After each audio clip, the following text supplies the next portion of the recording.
కడప జిల్లాలో అన్యమత ప్రచారం జోరుగా సాగుతోంది. పాఠశాల విద్యార్థులే లక్ష్యంగా ప్రచారం సాగిస్తున్నారు. బద్వేల్ మండలం గోపవరంలోని రామాంజనేయ నగర్లో ఈ ఘటన చోటు చేసుకుంది. ఎంపీపీఎస్ స్కూల్లో చిల్డ్రన్స్ డే సందర్భంగా విద్యార్థులకు బైబిళ్లు, కరపత్రాలు పంపిణీ చేశారు. అభం శుభం తెలియని పిల్లలకు అపవిత్ర బోధనలు చేశారు. ఈ విషయం తెలుసుకున్న హిందూ సంఘాలు మండిపడుతున్నాయి. ప్రభుత్వాధికారుల నిర్లక్ష్యంతోనే ఇలాంటి ఘటనలు జరుగుతున్నాయని, సంబంధిత అధికారులపై కఠిన చర్యలు తీసుకోవాలని డిమాండ్ చేస్తున్నాయి.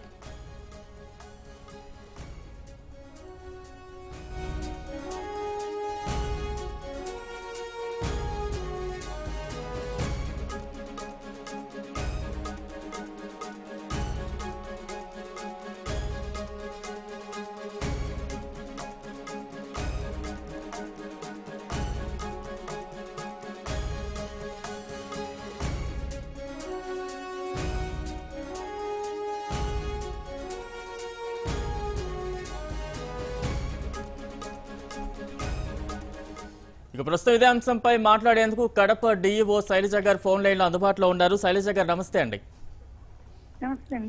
నమస్తే మేడం. అంటే చిల్డ్రన్స్ డే వేడుకల్లో అన్యమత ప్రచారం జరుగుతున్న పరిస్థితిని మనం చూస్తున్నాం. బైబిళ్లు, కరపత్రాలు పంచుతున్న అంశాన్ని స్క్రీన్ లో చూడడం జరుగుతుంది. ఈ విషయం మీ దృష్టికి ఏమైనా వచ్చిందా? ఈరోజు మార్నింగ్ నా నోటీస్కి వచ్చిందండి. నేను ఎంక్వైరీ చేయించాము. ఆ టీచర్స్ మీద నేను రిపోర్ట్ చూసి యాక్షన్ తీసుకోవడం జరిగింది. అంటే ఇలాంటి చర్యల వల్ల స్థానికంగా పిల్లల తల్లిదండ్రుల నుంచి కానీ, అలాగే హిందూ జాగరణ సమితి సభ్యులు కానీ దీన్ని తీవ్రంగా ఖండిస్తున్న పరిస్థితి. అంటే ప్రభుత్వ అధికారులు సరిగ్గా స్పందించకపోవడం వల్ల ఇలాంటి ఘటనలు జరుగుతున్నాయంటూ కూడా వారు ఆరోపిస్తున్న పరిస్థితి మనం చూస్తున్నాం. అంటే ఇలాంటి ఘటనలు ఎప్పుడైనా జరిగాయా? ఖచ్చితంగా యాక్షన్ తీసుకుంటామండి. రైట్. అంటే మేడం, ధన్యవాదాలు శైలజ గారు.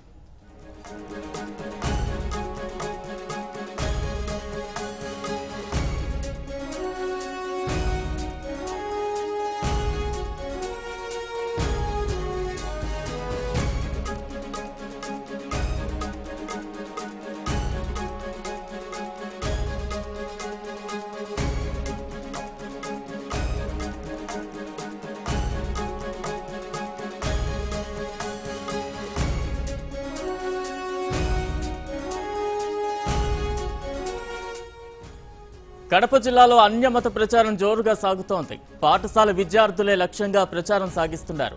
బద్వేల్ మండలం గోపవరంలోని రామాంజనేయ నగర్లో ఈ ఘటన చోటు చేసుకుంది. ఎంపీపీఎస్ స్కూల్లో చిల్డ్రన్స్ డే సందర్భంగా విద్యార్థులకు బైబిళ్లు, కరపత్రాలు పంపిణీ చేశారు. అభం శుభం తెలియని పిల్లలకు అపవిత్ర బోధనలు చేశారు. ఈ విషయం తెలుసుకున్న హిందూ సంఘాలు మండిపడుతున్నాయి. ప్రభుత్వాధికారుల నిర్లక్ష్యంతోనే ఇలాంటి ఘటనలు జరుగుతున్నాయని, సంబంధిత అధికారులపై కఠిన చర్యలు తీసుకోవాలని డిమాండ్ చేస్తున్నాయి.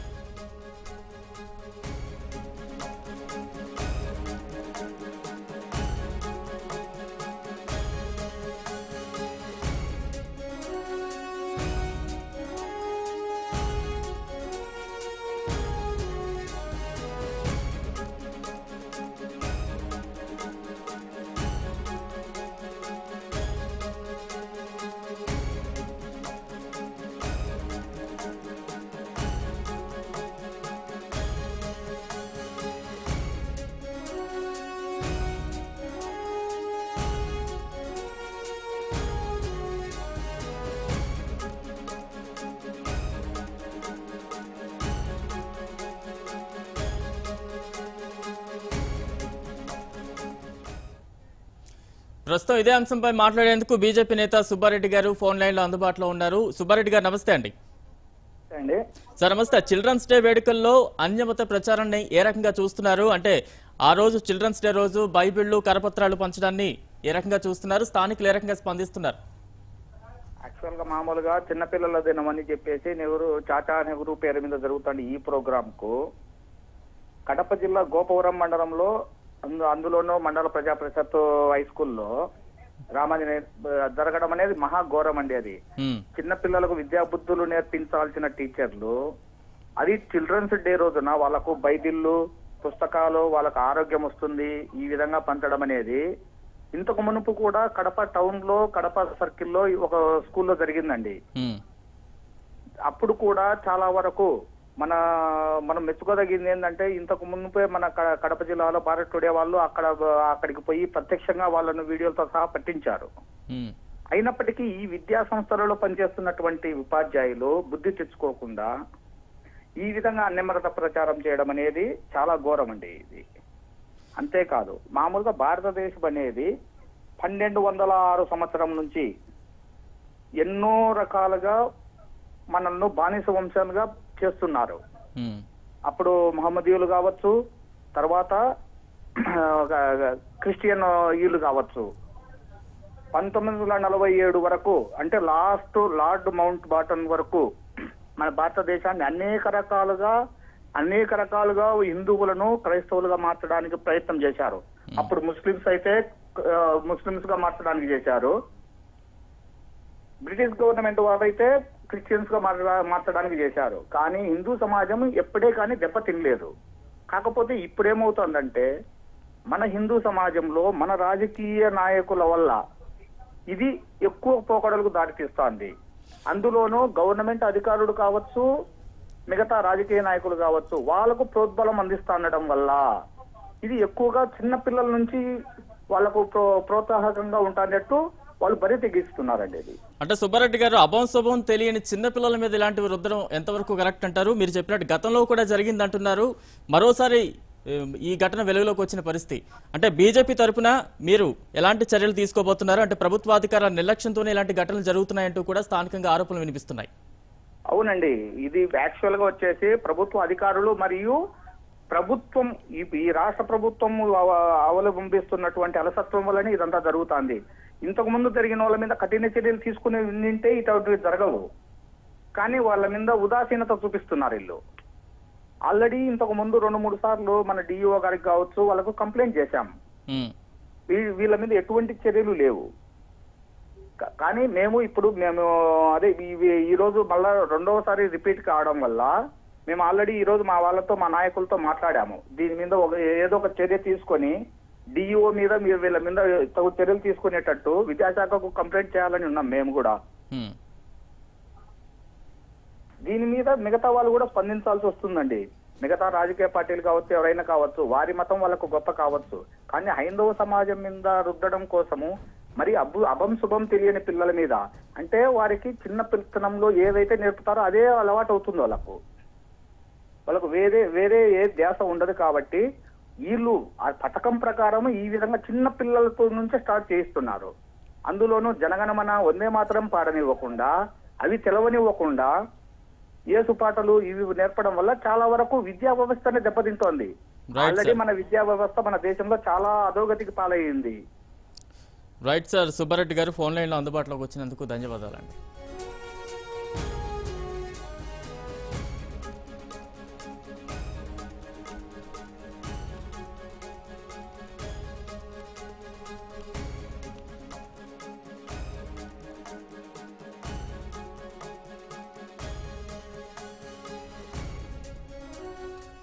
మరోవైపు ఇదే అంశంపై స్పందించేందుకు విద్యార్థి సంఘాల నాయకుడు తిరుమలేష్ గారు ప్రస్తుతం ఫోన్ లైన్ లో అందుబాటులో ఉన్నారు. తిరుమలేష్ గారు నమస్తే అండి.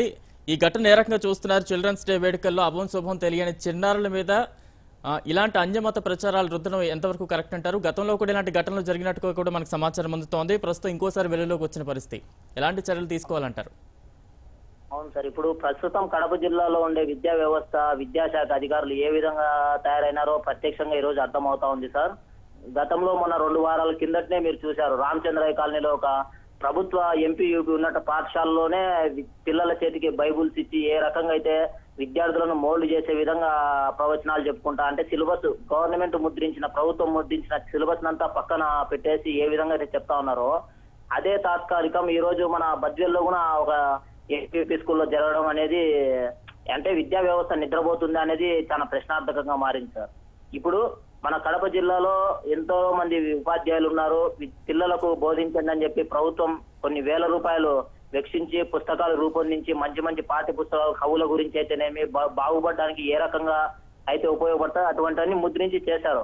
కానీ ఈ రోజు అవన్నీ చెప్పుకోకపోకుండా కేవలం ఒక మతానికి ఒక కులానికే పరిమితం చెందే విధంగా అంటే బాల్య దశ నుంచే మత కలహోలాలు సృష్టించేదానికి ఒక ఉపాధ్యాయులే ఈ విధంగా నాంది పలుకుతా ఉంటే ఇంకా దేశం ఎలా పోతుందో అర్థం కాని పరిస్థితిలో ఉంది సార్.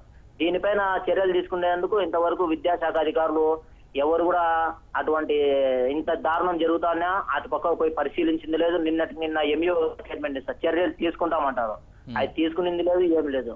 వాళ్ళు ఈ రోజుకేమో అట్టంటారు, మళ్ళా రోజు నుంచి తంతు మామూలు అయిపోతుంది. ఈ విధంగా జరుగుతా ఉంది సార్. అంటే వరుస ఘటనలు ఇలాంటి ఘటనలు జరుగుతూనే ఉన్నాయి. గతంలో కూడా జరిగింది, మళ్ళీ రీసెంట్ గా కూడా జరిగిన పరిస్థితి మనం చూస్తున్నాం. అంటే స్థానికులు ఏ రకంగా స్పందిస్తున్నారు, మరోవైపు ప్రభుత్వాధికారుల నిర్లక్ష్యం వల్ల ఇలాంటివి జరుగుతున్నాయంటూ కూడా ఆరోపణలు వినిపిస్తున్న పరిస్థితి. అవునవును సార్, ఖచ్చితంగా వాస్తవమే సార్. ఎందుకంటే స్థానికులు కూడా అందరూ కూడా పిల్లలకి ఏదో మంచి భవిష్యత్తు వస్తుంది, బడికి పోతే బాగుపడతారని పంపిస్తా ఉంటే బడికి పోయిన నుంచి పిల్లలు ఈ విధంగా మతకలవలాలు సృష్టించే మాటలు మాట్లాడడము, మీరు బుక్కులు నమ్ముకోవద్దండి, బుక్కులని మనం ముద్రించుకునేటే, బుక్కులు చదవద్దండి, బైబుల్ చదవండి, బైబుల్ దేవుడే మీకు అన్ని ఇస్తాడు, ఈ రకంగా చెప్పడం అనేది చాలా బాధాకరం సార్. దేవుడు అంటే అందరికి ఒకటే. మేము క్రిస్టియానికి వ్యతిరేకం కాదు, మైనార్టీస్ కి వ్యతిరేకం కాదు, అదే విధంగా హిందూ ధర్మానికి వ్యతిరేకం కాదు, ఏవి చెప్పకూడదు. ఏవైతే ప్రభుత్వం ముద్రిస్తుందో 10 మందికి ఉపయోగపడేటువంటి బోధనలే చేస్తే అది బాగుంటది. లేకోకుండా ఆ విధంగా చేస్తా ఉంటే దేశము నాశనం అయ్యే పరిస్థితి ఏర్పడుతుంది సార్. భవిష్యత్తులో కూడా ఇటువంటి మత కలహాలు లేచి పెద్ద ఉద్యమం లాగా ఉప్పెనలాగా కూడా లేచే పరిస్థితి ఏర్పడుతుంది. దానికి మా కడప జిల్లానే నాంది పలకడం అనేది ఈ విద్యా వ్యవస్థ విద్యాశాఖ అధికారులు ఎంత నిద్రమత్తులో ఉన్నారో అర్థమవుతా ఉంది. డిఓ మేడం గారికి ఎన్నిసార్లు చెప్పినా కూడా ఆమె విచారణ చేస్తానంటారు కానీ ఇంతవరకు చర్యలు తీసుకునేది లేదు. మా ముందర మటుకు మూకుమ్మడిగా ఊరికంటే చర్యలు తీసుకునేట్టు ఒక సుమోటో కింద నోటీస్ పంపిస్తారు. దానికి వివరణ ఏమిచ్చిందనేది బహిరంగ ప్రెస్ కు బయట పెట్టరు, ఎందుకు చెప్పినారనేది కూడా బయట పెట్టకోకుండా ఉన్నారు సార్. దీనిపైన గట్టిగా ప్రశ్నించే రోజులు ఇంకా దగ్గరలోనే ఉన్నాయి సార్. ఖచ్చితంగా మత కలహాలు లేచే చిచ్చు కూడా కడప జిల్లా నుంచే స్టార్ట్ అవుతుందని చెప్పి ఈ సందర్భంగా తెలియజేసుకుంటున్నారు. వెంటనే విద్యాశాఖ అధికారులు ఇప్పటికైనా ఉన్న దృష్టి సారించి దానిపైన చర్యలు తీసుకోవాలని చెప్పి ఎన్ఎస్యూ తరఫున మేము కోరుతా ఉన్నాం. అయితే ఎక్కడికక్కడ కూడా మన గతంలో చూడడం జరిగింది, బలవంతపు అన్యమత ప్రచారాలు జరుగుతూ ఉండడం మనం చూస్తూ ఉన్నాం. అయితే అభంశుభం తెలియని చిన్నారుల మీద ఇలాంటి మత ప్రచారాలు అన్యమత ప్రచారాలు అనేది బలవంతంగా రుద్దడం అనేది ఎంతవరకు కరెక్టు? ఇలాంటివి పూర్తిగా కట్టడి చేయాలంటే ఎలాంటి చర్యలు తీసుకుంటే ఇలాంటి కట్టడి చేయగలుగుతారంటారు?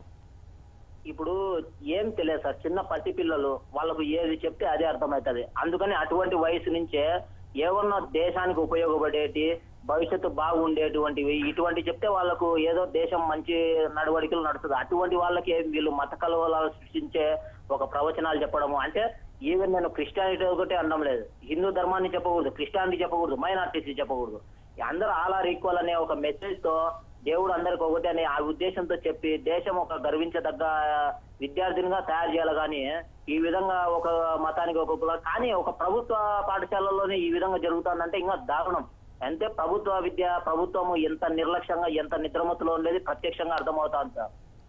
దీనిపైన ఇదే విధంగా తంతు కొనసాగితే భవిష్యత్తులో ఇంకా విద్యార్థుల దశ నుండే మత కలహాలు లేచి తీవ్ర పరిణామాలకి దారి తీసే కార్యం ఏర్పడుతుంది సార్. రైట్, ధన్యవాదాలు తిరుమలేష్ గారు, ఫోన్ లైన్లో అందుబాటులోకి వచ్చినందుకు ధన్యవాదాలు.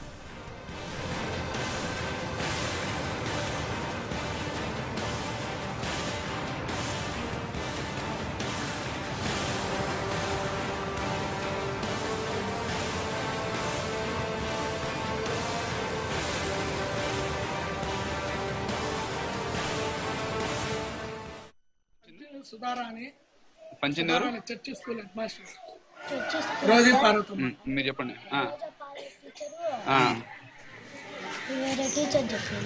వీడికి వచ్చి పంచారా? ఇక్కడ పంచేటప్పుడు మీ టీచర్స్ ఎవరు లేరా? ఉన్నారా? ఏ సార్ ఉన్నారు?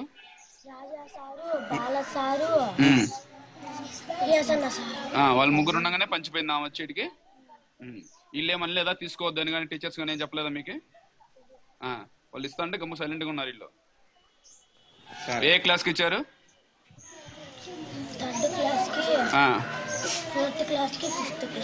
అందరికి ఇచ్చారా?